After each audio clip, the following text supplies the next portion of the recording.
RORO 2023 का result तो अप्रैल में ही आ गया था। उसकी ज्वाइनिंग पर इलाहाबाद हाईकोर्ट की लखनऊ बेंच ने स्टे लगा दिया है। इसका मतलब यह है कि अब आयोग अपना जवाब कोर्ट के समक्ष प्रस्तुत करेगा।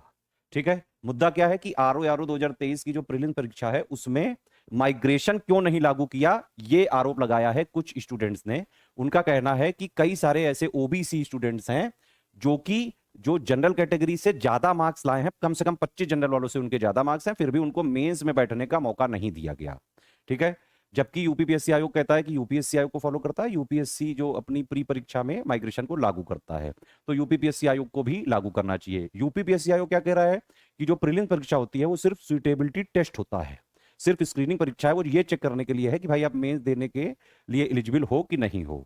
इसका फाइनल सिलेक्शन से कोई मतलब नहीं है। आरक्षण जो दिया जाता है वो फाइनल सिलेक्शन पे दिया जाता है। RORO में कैसे फाइनल सिलेक्शन होता है, मेंस प्लस टाइपिंग वगैरह के टेस्ट को कंसीडर करके टोटल जोड़ जाड़ के। तो आयोग का तर्क है कि वो उसमें देगा माइग्रेशन, ठीक है, प्रीलिम्स में नहीं देगा। इसी बात का लिए कई सारे स्टूडेंट्स ने जो है कोर्ट में ये केस कर दिया है आयोग के ऊपर। अब एक चीज और है सबसे बड़ी समझने वाली, कि क्या RORO 2023 का प्री का रिजल्ट क्या कैंसिल हो सकता है। अगर वो कैंसिल हुआ तो क्या RORO 2023 का मेंस भी फिर से होगा, है ना। इस बेसिस पे ही यूपीपीसीएस प्री पे भी केस लगा हुआ है। अगर ये वाले में आयोग हारा तो यूपीपीसीएस 2025 का भी प्री का रिजल्ट फिर से जारी करना पड़ सकता है, इवन 2024 का भी फिर से जारी करना पड़ सकता है। तो क्या ये सब पॉसिबिलिटी हो सकती है कि नहीं। न्यूज को अगर आप समझें तो यहाँ पे जो दलील दी गई है ये कहना है कि ओबीसी का कट ऑफ ज्यादा क्यों गया भाई यूआर से, ईडब्ल्यूएस का भी ज्यादा क्यों गया। ठीक है, आयोग का अगर आप देखें तो आयोग कह रहा है भाई कि जो टोटल सिलेक्शन हुए हैं 419 उसमें से 176 यानी कि 42% ओबीसी वाले लोग हुए हैं। तो मेरिट भी यहां पे दी गई है, सोशल जस्टिस, दोनों का पूरा बैलेंस बनाया गया है। ठीक है, ये देखिए आयोग का तर्क है इसमें कि भाई आयोग का कहना है 42% ओबीसी, 419 में से 176 लोग सिलेक्ट हुए हैं। ओबीसी की पॉपुलेशन यूपी में 39% के आसपास है। उस हिसाब से देखा जाए तो 42% यानी कि अपना जो रिप्रेजेंटेशन वाला जिस लिए आरक्षण लाया गया था वो तो यहाँ पे पूरा होता दिख रहा है। ऑर्डर को आप डिटेल में पढ़ेंगे, पॉपुलेशन का कंपोजिशन डिटेल में देखेंगे तो SC ST के भी कुछ यहाँ पे चीजें अगर देखा जाए तो जो जिन लोगों ने याचिका करी है उनको ये पॉइंट इंक्लूड करने चाहिए थे। ठीक है, अब आयोग कह रहा है कि सुप्रीम कोर्ट का हरियाणा कमीशन का एक ऑर्डर है उसका अध्ययन जो है वो करेगा और उसके हिसाब से अपना जवाब कोर्ट में सबमिट करेगा। 1 दर्जन से ज्यादा लोग ज्वाइन हो चुके हैं RORO के, कुछ राजस्व विभाग में हो चुके हैं, कुछ लोक सेवा आयोग में हो चुके हैं। आयोग का कहना है सोशल जस्टिस और मेरिट का संतुलन रखा गया है भर्ती में, अदरवाइज फिर 42% यानी कि 176 लोग 419 में से ओबीसी से कैसे होते, ये आयोग का कहना है। भाई मेरे ऊपर ना कहना है, ये मैं पूरी बात बता रहा हूं कि आयोग का क्या पॉइंट है, स्टूडेंट का क्या पॉइंट है। आयोग कह रहा है कि प्री सिर्फ सुइटेबिलिटी चेक करेगा, प्री का फाइनल मेरिट में कोई स्थान नहीं, क्योंकि फाइनल मेरिट कैसे बनती है, मेंस प्लस टाइपिंग टेस्ट के बेसिस पे। ठीक है, प्री सिर्फ किस लिए होता है कि कोई मेंस एग्जाम दे पा सकता है कि नहीं, वो उसके लिए एलिजिबल है कि नहीं, सिर्फ इसलिए होता है। प्री के मार्क्स फाइनल जो सिलेक्शन में नहीं जोड़े जाते हैं। अब स्टूडेंट्स का क्या तर्क है, स्टूडेंट का तर्क है कि भाई प्री में आप माइग्रेशन लागू करो, क्योंकि आपने एक नोटिस बीच में निकाला था उसमें लिखा था कि यूपीएससी जब करता, यूपीएससी को आप फॉलो करते हो, भाई यूपीएससी करता है, यूपीएससी करता है तो आप भी करो। ठीक है, ओबीसी और ईडब्ल्यूएस का कट ऑफ यहां पे ज्यादा क्यों रखा गया है। अगर वो यूआर से ऊपर थे तो उनको फिर यूआर में डाल देना चाहिए था ताकि और ओबीसी या ईडब्ल्यूएस वाले लोग आ जाते।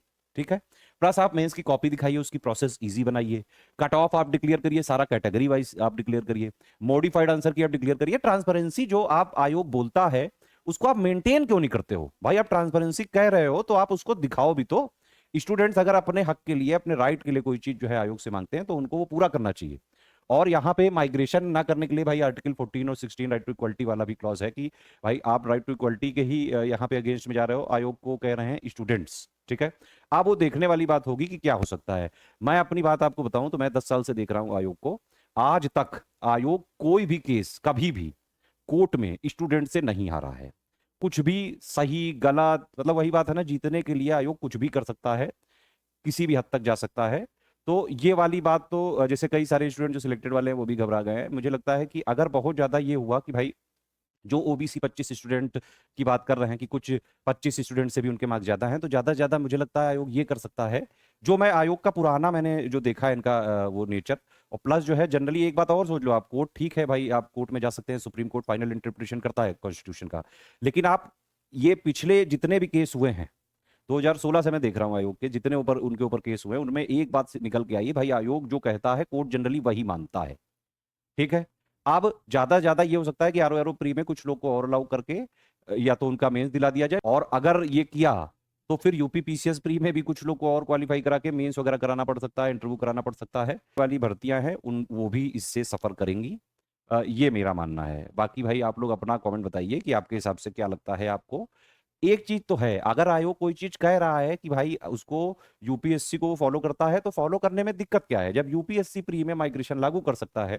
टीना डाबी इसीलिए प्री में सिलेक्ट हुई थी क्योंकि वो एससी से थी, उनके जनरल से कम मार्क्स थे, है ना। उनके हालांकि मेंस प्लस इंटरव्यू में सबसे ज्यादा मार्क्स थे, लेकिन अगर उनका प्री ही ना निकलता तो वो एग्जाम ही ना दे पाती, है ना। एग्जाम ही ना दे पाती तो रैंक वन ना ला पाती, तो आईएएस ना बन पाती। ऐसे ही कई सारे स्टूडेंट्स कह रहे हैं कि भाई उनको अपॉर्चुनिटी ही नहीं दे रहे हो, आप जो है मेंस तक आने ही नहीं दे रहे हो उनको। अगर आप प्री में माइग्रेशन लागू कर दो तो फिर वो मेंस वगैरह में आ पाए, ऐसे तो प्री का कट ऑफ जो है काफी ज्यादा जा सकता है। आयोग कह रहा है कि भाई ये जो आरक्षण का जो नियम है वो फाइनल स्टेज पे होता है। पीसीएस में मेंस प्लस इंटरव्यू के हिसाब से फाइनल रिजल्ट आता है, क्योंकि 1500 का मेंस, 100 नंबर का इंटरव्यू। ठीक है। आरओ में मेंस प्लस टाइपिंग टेस्ट के हिसाब से आता है आरओ यारो का रिजल्ट। तो उसमें प्री का कोई स्थान ही नहीं है, प्री तो सिर्फ एक सुइटेबिलिटी टेस्ट है कि किसको एग्जाम देना है किसको नहीं देना, ये चेक करना है आयोग का। आगे के स्टूडेंट जो इन सब में एग्जाम में किसी भी एग्जाम में नहीं अभी तक पार्टिसिपेट किए हैं, ये समझ लें आप लोग बेटा कि आपको प्री में जो है टफ है, प्री निकालना बड़ा टफ हो गया है यूपीपीएससी का। एक तो ये वाला कि भाई ये माइग्रेशन को कह रहे हैं कि 2020 में इन्होंने ओवरलैपिंग खत्म कर दी थी। आयोग ने बाकायदा अपने रिप्लाई में कहा, ऑफिशियल रिप्लाई में, कि ये प्री में माइग्रेशन लागू नहीं करेंगे, सिर्फ फाइनल स्टेज में करेंगे पीसीएस में।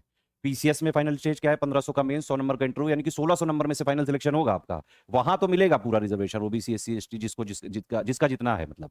लेकिन ये प्री में नहीं करेंगे तो प्री काफी टफ हो जाएगा।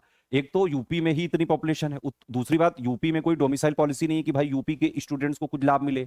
आप देखिए यूपी में जो टॉप 5 रैंकर हैं उनमें भी कई बार जो है दूसरे स्टेट से जो है स्टूडेंट्स आते हैं। हालांकि वो जनरल कैटेगरी में ही फाइट करते हैं, जनरल कैटेगरी है अनरिजर्व, वो सबके लिए ओपन टू ऑल होती है क्योंकि, ठीक है, तो वो उसमें फाइट करके बढ़िया जो है सिलेक्शन ले लेते हैं। जबकि यूपी के स्टूडेंट्स को बहुत सारे स्टेट्स में रोक दिया जाता है, क्योंकि वहां के जो लोकल हैं जितने भी, मान लो जो है जैसे एमपी वगैरह में लोकल स्टूडेंट्स को प्रेफर किया जाता है, यूपी और बाहर के स्टेट्स को जो है ये थोड़ा सा अवॉइड किया जाता है, या तो उनके इंटरव्यू में मार्क्स वगैरह काट लिए जाते हैं। ऐसा ही राजस्थान में भी होता है, उत्तराखंड में भी बहुत जगह ऐसा होता है ना।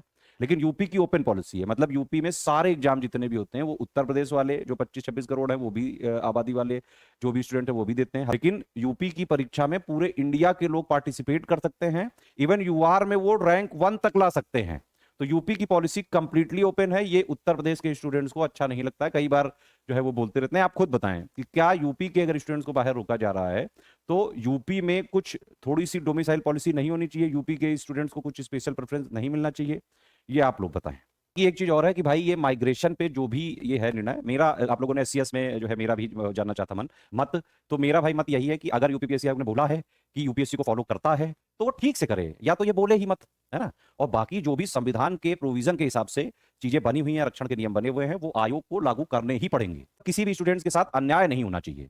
तो लगता है कि आयोग जो कहता है यूपीएससी को फॉलो करना है वो, तो फिर यूपीएससी का माइग्रेशन वाली प्रोसेस को भी फॉलो करे, है ना। आयोग को ऐसे कदम उठाने चाहिए जो स्टूडेंट्स फ्रेंडली हों।